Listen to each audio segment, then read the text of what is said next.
Declaració institucional del 25 de novembre de 2025, Dia Internacional per a l'Eliminació de la Violència contra les Dones.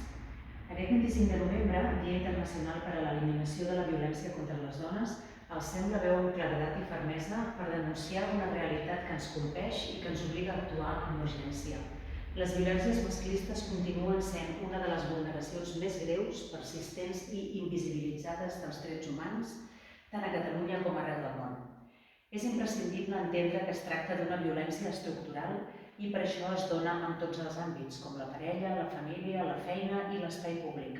A més, pot prendre moltes formes més enllà de la violència física, com és el cas de la violència psicològica, econòmica, sexual, digital, obstètrica, de segon ordre, institucional i vicària. En aquest marc, la pressió estètica sobre el cos de les dones és una violència masclista que afecta tot el cicle vital.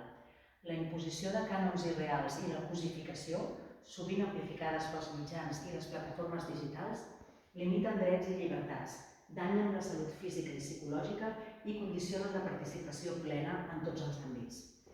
Sense deixar d'atendre totes les formes i àmbits de violència, enguany volem posar el focus en una manifestació de la violència masclista que sovint queda invisibilitzada.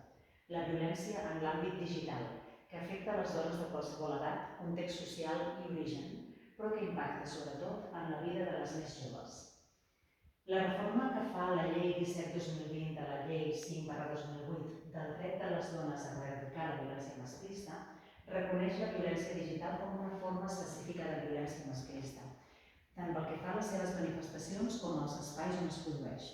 Tot i aquest avenç, encara cal desplegar mesures concretes per incorporar el món digital a l'abordatge integral de la violència masclista. Les violències masclistes digitals a les quals s'enfronten les dones tenen expressions i formes múltiples, com ara el ciberassetjament, la geolocalització, la violació de la privacitat, l'accés no consentit als correus electrònics o fitxers, l'accés no permès als dispositius i als comptes de les xarxes socials, la captació en noves formes d'explotació sexual mitjançant plataformes com OnlyFans i els insults a dones en projecció pública, com per exemple les que exerceixen un lideratge polític, les periodistes i les opinants o activistes. L'ONU assenyala que més del 73% de les dones de tot el món han estat exposades o han experimentat algun tipus de violència a internet i que el 90% de les víctimes de distribució d'imatges íntimes i de contingut sexual sense consentiment són dones. A més, hi ha estudis nacionals que indiquen que el 74% de les víctimes són dones joves menors de 24 anys.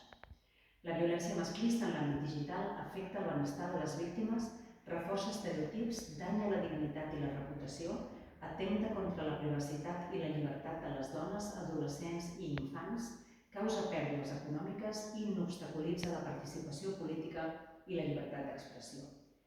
La violència digital té un impacte profund i sostingut en les víctimes. Genera sentiments constants de por, culpa, vergonya, aïllament i indefensió. S'hi afegeix el fet que moltes dones no puguin posar nom al que viuen ni trobin reconeixement en el seu entorn, la qual cosa fa que augmenti encara més el seu patiment. La manca de validació i la normalització d'aquestes situacions els impedeixen demanar ajuda, els allarguen el malestar i fan que se'n cronifiquin els efectes. Negar la violència digital o invisibilitzar-la també és una forma de violència. L'àmbit digital no és aliè a la societat, és un espai més, però amb menys regulació i amb dinàmiques en evolució constant que reprodueixen i amplifiquen les mateixes desigualtats estructurals.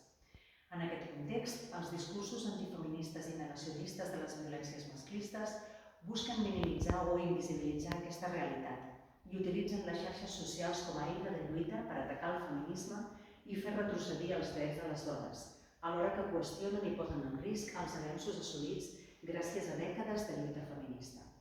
Davant d'això, les institucions tenim l'obligació d'actuar amb fermesa i responsabilitat i oferir respostes integrals, transformadores i valentes que garanteixin una vida lliure de violències.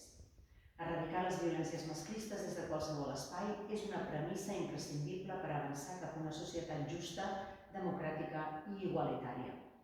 No parlem de fets puntuals, sinó d'una vulneració estructural de drets humans que impacta en tots els àmbits de la vida: la llar, l'espai públic, la feina, l'àmbit polític i l'institucional. Cap societat que es vulgui justa i democràtica no pot romandre indiferent. És responsabilitat col·lectiva i institucional desplegar polítiques públiques que responguin a les necessitats actuals, dotades de recursos i alineades amb l'estàndard de la diligència deguda, per garantir la prevenció i la reparació, així com l'exercici ple dels drets de les dones, les nenes i les adolescents.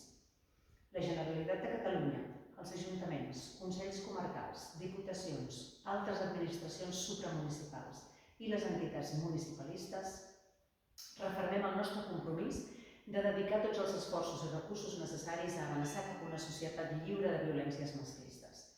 Per tot això, ens comprometem a desplegar polítiques públiques que situïn en el centre les necessitats i els drets de les dones, nenes i adolescents des de l'abordatge integral i amb la diligència deguda d'acord amb la normativa catalana.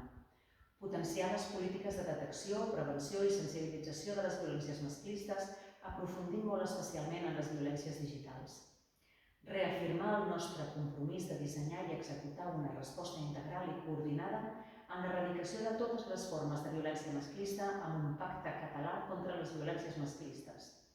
Aquest és un compromís de país per a una transformació social profunda que permeti assolir una Catalunya on les dones i les nenes puguin viure lliures de por, discriminació i violència.